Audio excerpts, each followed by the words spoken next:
vous savez que le Yetzer Hara, le mauvais penchant, il est rémunéré, c'est un commercial, il est rémunéré, c'est une image, je plaisante, mais c'est une image, il est rémunéré non pas sur la faute, mais sur la tristesse qui émane de la faute, sur la dépression, sur le mal-être, sur les sensations, les fausses idées qui ressortent de la faute.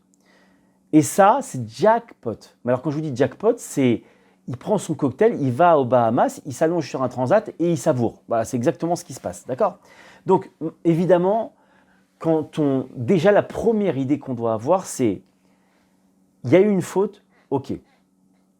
Maintenant, et c'est très important cette notion qu'on va voir maintenant, il y a une faute qui a été faite. Maintenant, cette faute,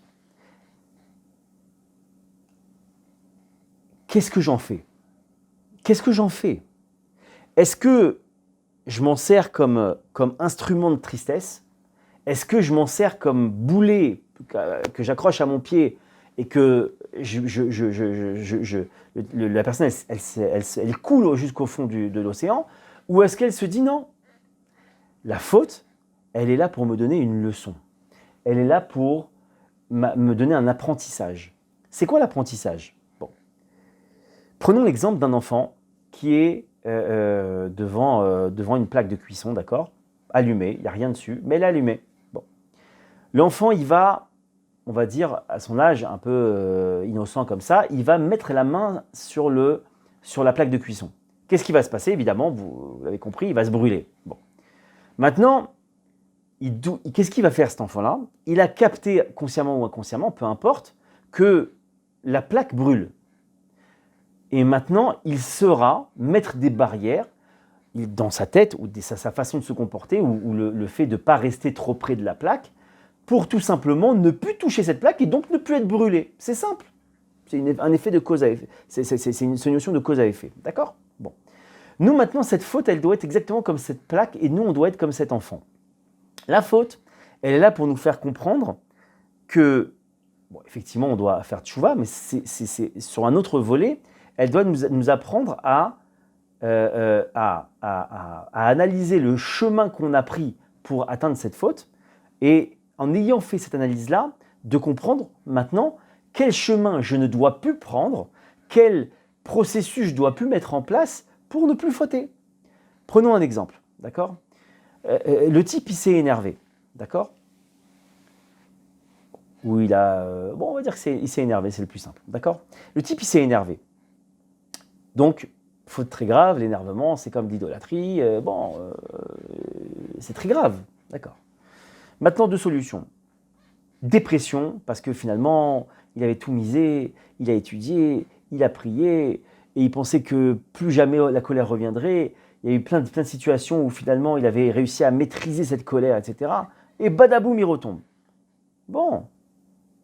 Alors, soit il déprime, et il dit, j'envoie tout balader, et j'en ai marre, et qu'est-ce que je vais faire, et j'y arriverai jamais. Soit il se dit, quelle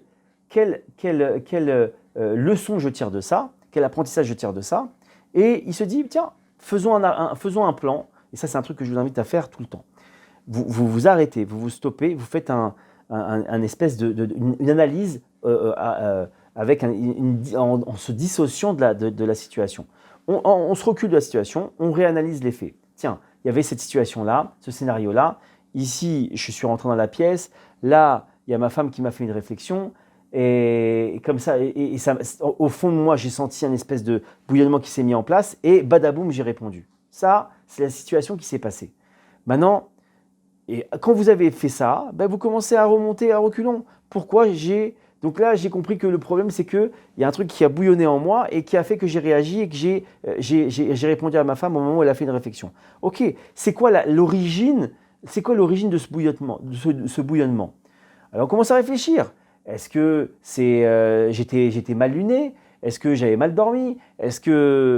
Ou est-ce que je commence à rentrer Hachem dans le système ? Tiens, il y a Hachem qui a fait que ma femme, déjà c'est bien de reformuler, Hachem il a fait que ma femme elle m'a dit ça et j'ai réagi comme ça quand Hachem m'a fait cette réflexion. Pourquoi je suis arrivé à rentrer dans cette réaction-là ?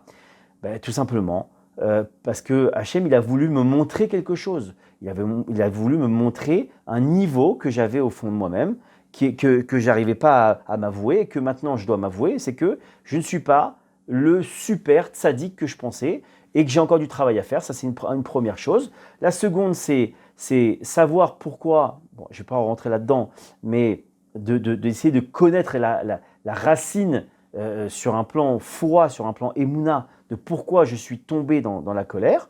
Et quand j'ai ça, alors j'ai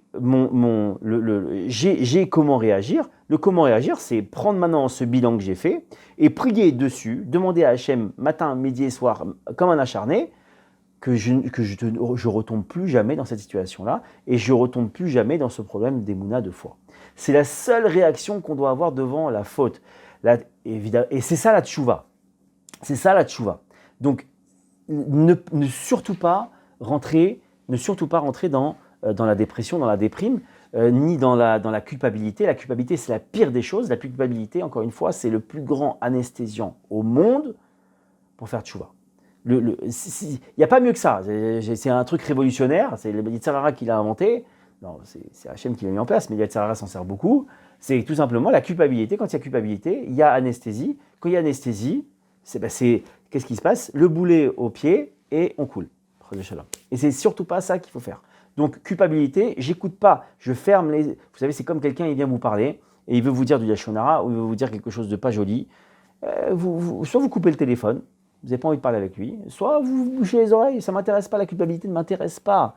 Je fuis la culpabilité. Je sais que dès que je mets le doigt dans la culpabilité, c'est un engrenage sans fin. Et cette culpabilité, elle va m'amener à l'anesthésie.